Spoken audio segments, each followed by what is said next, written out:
and welcome to Cover Story. Today we are in conversation with Lobsang Sangay. He is the former president of the Central Tibetan Administration, and he's also the political heir to the His Holiness the Dalai Lama. Lobsang has been a Fulbright scholar at Harvard. He's done a thesis on Buddhism and human rights. He's an expert on Sino-Tibetan relationships and a fellow at the East Asian Legal Studies Program. Thank you so much for joining us, Lobsang, for this conversation. It's a very important one, given what is happening in China these days and the impact it has globally, really. So thank you for this. Thank you. So good to see you, Priya. Good to see you again. Yes. We are talking at a time when the 20th Party Congress is all set to rubber stamp Xi Jinping as for an unprecedented third term. How worried are you about this? Well, I think it's given that, he will get a third term. Unfortunately, since President Xi Jinping took over, situation in China in general, and Tibet in particular, with Xinjiang and other quote-unquote minority areas, have seen repression, which is unprecedented. So that way, we are worried that the repressive policies will continue, and assimilation drive to make Tibet into China, Tibetans into Chinese, and what they call Sinicization of Buddhism will continue. So that's worrisome. I've heard you at the Atlantic Council also talking about the impact on religion's freedom, not just, it's Buddhism, whether it is churches, whether it is even against the Islamic religion.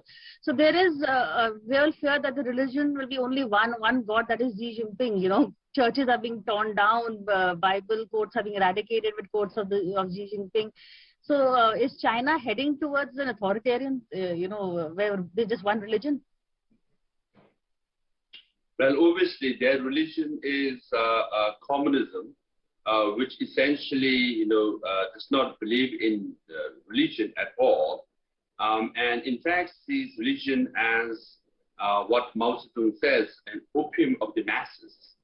So there is fundamental contradiction between communism and Buddhism and religion in general. So definitely, they want to see the superiority of communism and Communist Party over all religions and religious institutions. So that way, we fear that the clampdown will continue, and the denial of religious freedom to Tibetan people and other people in China will be unfortunately diluted and suppressed. How different, you mentioned Mao, how different is Xi Jinping's new cultural revolution from Mao's cultural revolution? Well, Mao's cultural revolution, there was physical destruction of all the religious institutions and artifacts, and statues of Buddhas were all destroyed. In fact, we lost about 75% of what we have built over the last 1,000+ years in Tibet, during Mao Zedong's time. Even though the physical destruction is little less, but you can see telltale signs that physical destruction will also happen. In places in Tibet, the statue of Buddha, 99 feet high, statue of future Buddha, Maitreya, and the prayer wheels are all being destroyed now, And we know from, several years ago, the biggest Buddhist institution called Sartha Monastery was reduced to half. And then the Yalungar nunnery was also again demolished, reduced to half. So those kinds of physical destructions are also taking place, but this time it's more systematic and sinister. That means in all the monasteries, they have what they call democratic management committee of Communist Party members, essentially controlling the monastery, who goes in, who goes out, how many monks and nuns can practice, not practice. So all this control that they impose, and reduction in enrollment in monastic institutions, particularly not allowing monasteries to run, schools to teach Tibetan culture and Tibetan language to children are again, unknown or unseen before. They're all part of what we're hearing are these 41 rules that have come up, the control measures for religious groups, what you are talking about. Oh, yes. I mean, there are a lot of guidelines. And one is obviously what they call document number 5, which on the one hand is laughable. That is, if there is a reincarnated Lama, has to be registered and approved by the Communist Party of China. So can you imagine a Communist Party of China, which says religion is poison, is selecting and approving the reincarnated Lamas, and they want to do the same thing with the bishops and rabbis and other areas. So that's control number 1. And number 2 is who goes in and out of the monastery. And number 3 is what is taught in. This is very dangerous because Sinicization of Buddhism means when you teach Buddhism in Tibet, there is a national element to it because a lot of scholars work so hard to bring, Buddhism from India to Tibet, right? Then all these scholars work very, very hard to bring. And when you read those stories, it's very moving. But now you want to translate all those Buddhist texts into Chinese, and you want the Tibetan Lamas to teach Buddhism in Chinese language. And the scriptures were only in Chinese, devoid of all the national elements, So those kinds of rules will have damaging impact on practice of Buddhism in Tibet. We described you as the political heir to Dalai Lama, but roughly, what does your legacy translate to on ground? How do you interpret your legacy as? Well, in short, when in 2011, when I got elected, I was the youngest and exiled born, and His Holiness Dalai Lama decided to devolve all his political authority, essentially separate the church and the state, So at that time, the Tibetans, especially the elder generation, were very worried as to whether we can carry on the, responsibilities of all the political and administrative matters that were so ably guided and, led by His Holiness Dalai Lama. But in the last 10 years, and I got re-elected in 2016, so what I've done is I made the transition from this historic, the body or the leadership, which was solely led by His Holiness Dalai Lama, to a secular layperson led, administrative matters.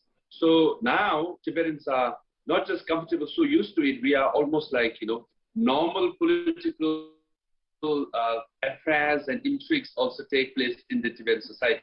That means the transition has gone on quite smoothly because there was His Holiness, wish. That's what he said is my long, desired wish that there be a full-fledged democracy in exile. And, we can contrast that with the Communist Party system in Tibet and also, get along and go along with the democratic, countries and system in the world. That we have done it. And what about Dalai Lama's heir? The Panchen Lama has been missing since '95. So, what is the latest on that? Now, unfortunately, it's a mystery that Panchen Lama has disappeared for more than 25 years, and no one knows, right? I mean, we have intelligence of America and Russia and India, everybody included. But how can one person disappear for more than 25 years and not know? So that, that the Chinese government has essentially make Gendin Chökyi Nyima disappear for more than 2 decades is puzzling and it's sad. But that also shows that the paranoia or the nervousness on the part of the Chinese government that they would, make a boy at the age of 5 disappear and not be seen around to his followers in Tibet. And as far as Dalai Lama's reincarnation is concerned, Chinese government has no business whatsoever in interfering with the reincarnation of Dalai Lama. It is for His Holiness Dalai Lama to decide. After all, it is his reincarnation. No one has any business, So that I think we must send a very clear message to Beijing in particular, and the whole world should know. this is the decision of the Dalai Lama and no one else. That is always been your stand consistently.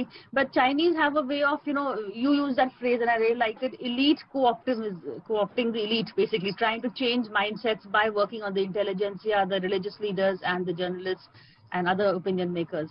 So how worried are you, and how they've been pretty successful in a lot of countries?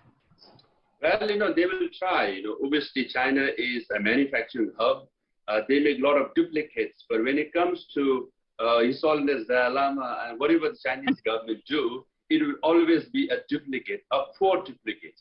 Original will be with His Holiness Dalai Lama because he is the original Dalai Lama and he decides what happens to his reincarnation. And that decision will be followed by Tibetans inside and outside Tibet, Buddhists around the world, and I think people around the world will also follow because it is for His Holiness Dalai Lama to decide. He says, it's my decision to come back, and this is how I'm going to come back. Who can dispute with that? So original will always be original. No cheap Chinese duplicate, as you said. You also talked about how the world should look at what China is doing to Tibet and learn lessons from it. Can you explain that statement, expand on it? Yes, Tibet is patient zero.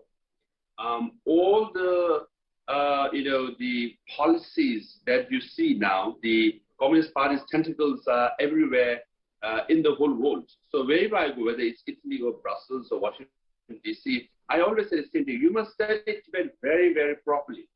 That's the blueprint that they are implementing everywhere, whether it's Africa, Latin America, or in Asia, So elite co-optation, that's number one. For example, they try to get politicians, obviously business people, intellectuals, journalists, You just look at that. That's what they did in Tibet.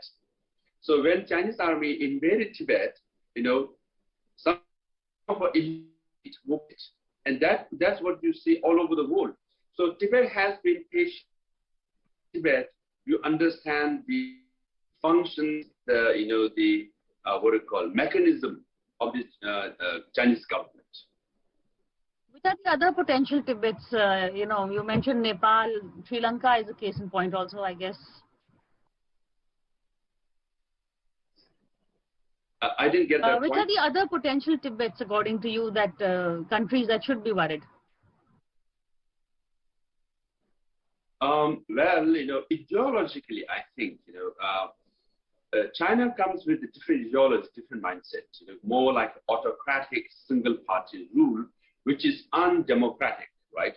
And the technology, the AI and the algorithm that they come up with is very controlling. The surveillance system, which is implemented in China, where you have social credit system, all the data is collected and monitored. Now it's being exported to different countries around the world, and many in the Middle East and many in Africa, they like both the party system or the government system and the surveillance system so that they can control people, So this, I think, it's quite, disturbing for the whole world. So that's why I always say it's, conflict between autocratic system and democratic system. And we have no option but for democracy to prevail. Because democracy is obviously, with all its flaws, is for the people, by the people, and of the people, So that's why, what you need is basic freedom for everybody in the whole world. And with the one-party system, no matter what you say, you deny that basic freedom to your citizens. That's what we should watch out for. And there's a lesson there for more countries than just China. But I'm going to take a break and come back. And I want to ask you about China's role in Sri Lanka. How much do you blame China for what is happening in Sri Lanka? Just after the short break.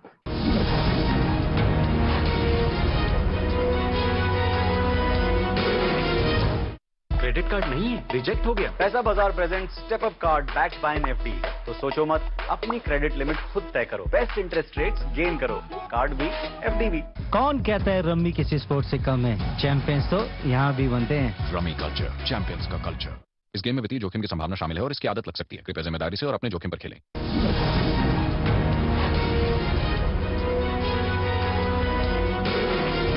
Hello and welcome back to Cover Story. We are in conversation with Lobsang Sangay. We are talking to him about China, Tibet, and the immediate South Asian neighborhood.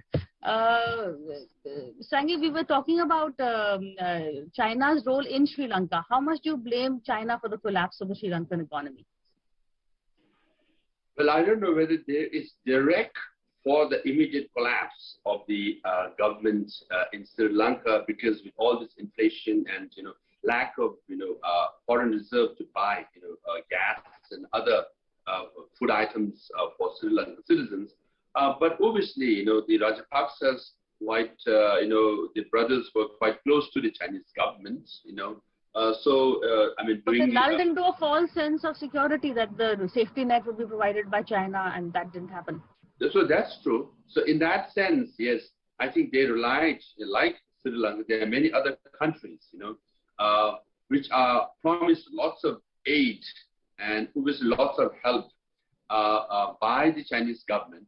When actually, push comes to shove, when Sri Lanka was facing such major crisis, the government always collapsed. The whole system was collapsing. Chinese government did not or could not come to the rescue. So that's a lesson that other countries also should learn.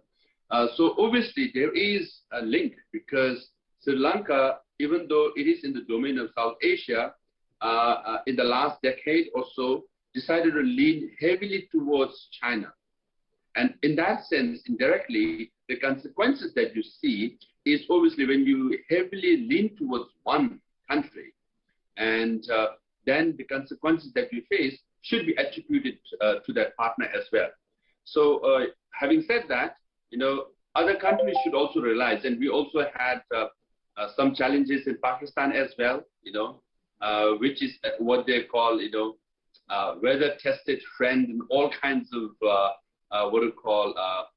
terms are used to show how close they are. But then against one enemy. Yes, and then when there's when there was a problem and continues to have problem in Pakistan as well, the weather-tested friend didn't come to rescue to the extent that they promised and that the Pakistanis and Sri Lankans were expecting. Well, don't forget Russia, another friend that I don't know whether how much support Chinese is supporting the Russia on the Ukraine invasion. Now, ideologically, yes, because just before the invasion of Ukraine in February, they signed this major, what they called most trusted, friendship agreement / treaty between China and Russia. And as soon 3 days after the Olympics was over in Beijing, invasion took place. So a lot of coincidences, right? So again, invasion of Ukraine is another example where now European countries are also realizing, through relying too much on Russia's gas and oil. Now, when you rely so much on an authoritarian government, you think you can get by or get along doing business with authoritarian government while ignoring or at least sidelining, values like democracy and human rights and freedom. Then that's the price you pay, right? So now Europeans have realized that, and Europeans are more or less united now when it comes to Russia's invasion of Ukraine. Similarly, I think we all should look at China when it comes to Taiwan, when it comes to border areas of India, that what could happen in the future. But the larger war, all these are battlefields really. The larger war, the next big war is US and China. How do you see that playing out? Obviously, China wants to be number one. To become number one, you have to replace the present number one. That is US. Now, in Washington, D.C., also in US, there's a realization that China is not just a competition, but also a rival. So now, from military point of view, security point of view, now economy point of view, they just, about to pass a bipartisan bill on a semiconductor and all kinds of, manufacturing, the materials that America needs, where China is ahead. So in every sense of the word, Washington is preparing to compete and deal with China. And then now there is growing realization in Europe, and I'm happy to see there is growing realization in India as well, that ultimately competition is with China, because they want to be number one in the world, means they want to be number one in Asia, they want to be number one in Europe, and they want to be number one in the whole world. Finally, how do you see India positioning itself in Asia, vis-a-vis China and Pakistan, Nepal, Sri Lanka, just as a, you're also an expert on strategic affairs, so if you put that hat on. Well, thank you for that, title, but I don't think I'm an expert per se. But I shared a panel with you, so I know. Yes, I think, a few months ago we were in Bangalore together. So yes, again, as I said, Tibet was patient zero. When Tibet was occupied, the Chinese leaders made it very clear. Tibet is the palm, and then they will go after 5 fingers, right? Nepal, Ladakh, Bhutan, Sikkim, and Arunachal Pradesh. So that is happening. And now India should realize that, right? And geopolitically, if you look at all the neighboring countries, China is everywhere, So having said that, now there's the Indian model and Chinese model.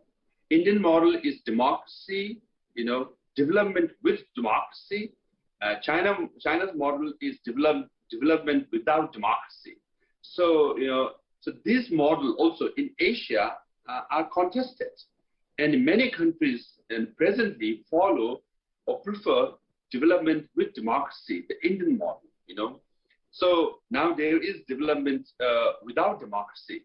So this challenge also should be taken very seriously by India and say, and believing so, that we will lead Asia, with our model, development with democracy. My final question to you, you've also been a very pertinent point. You mentioned that the Simla agreement was also between India and Tibet. So, in terms of that India should also, one way of resolving the border issues, having the cause of Tibet, having Tibet as a buffer zone. So the standoff between India and China, apart from this, what can India do? Who will be its allies in terms of the standoff? I know, one similar agreement between, British India and Pakistan is very well known. But the other similar agreement, with Tibet and, British India should be recognized and, given full respect because in 1914, British India and Tibet signed this similar agreement, right? And on the sideline, they also signed the border demarcation called McMahon Line, which demarcated border between India and Tibet, particularly in Arunachal Pradesh. So now India prefers McMahon Line as the border, but India doesn't say border is with Tibet, but says is border with China, all right? Now, when you say you have a border with China, when Chinese troops come to Doklam or Galwan, and everybody acts surprised and say, why are they there? If you call your border with China, Chinese troops will come to the border, and in fact, they will make inroads, right? Now, if you have always called the border with India and Tibet, beginning with the similar agreement of 1914 and McMahon Line, then you can always question, why are you here? This is the border of Tibet, not China's, right? So the argument and the document, the agreement we signed in 1914 in Simla is very, very, very important. So I think we can discuss a lot on this, but I think recognizing that agreement is very important. In fact, in 1940s, when Chinese troops were coming to Tibet, then Minister Shagapa, in fact, wrote a personal note to Nehru saying, at the moment, in the Arunachal area, we have barely 50 or 80 troops guarding the border. Now, if Chinese troops come and occupy Tibet, this will not be enough. India will pay a major price. Now you have 50,000 troops at Galwan Valley, right? From 50 troops, Tibetan troops. Now you have 50,000 from Indian side. and 50,000 from Chinese side. And in Doklam also similar numbers are there. So you can imagine where it was such a peaceful border where 50 troops was enough. Now 50,000 is not enough. So these are the lessons one must learn, and similar agreement of 1914 is very, very important. Thank you so much, Dr. Sangay. I think anybody who's hearing this conversation will agree with me when I call him an articulate defender of Tibet rights and an expert on Southeast Asian politics. So thank you so much for this conversation. Thank you, Priya. So good to see you.